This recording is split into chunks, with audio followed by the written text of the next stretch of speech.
Hi everyone, আজকে আমি তোমাদের সাথে শেয়ার করব বার্গারের একটা রেসিপি। তো বার্গার তো ভেজ আর নন ভেজ দুটোই হয়, আর দুটোই খেতে খুবই দুর্দান্ত লাগে।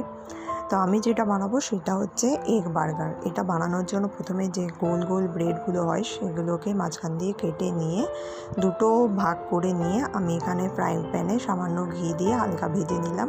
আর ওই একই ফ্রাইং প্যানেতে আমি ডিমের পোচও বানিয়ে নিয়েছিলাম।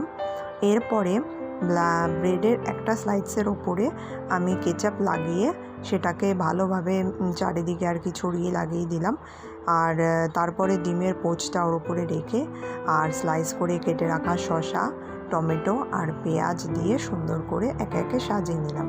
আর তারপরে আরেকটা যে ব্রেডের স্লাইস থাকবে যেটা আমরা ওপরে লাগাবো, সেটার মধ্যে তোমরা চাইলে মেয়োনিজও লাগিয়ে নিতে পারো, কিন্তু আমার বাচ্চারা যেহেতু খাবে না সেই কারণে আমি আর মেয়োনিজ লাগাইনি। এইবার এই ব্রেডের টুকরোটাকে আমি উপরে রেখে দিলাম। ব্যাস হয়ে গেল আমাদের বার্গার তৈরি। তোমরা অবশ্যই রেসিপিটা একবার ট্রাই করো।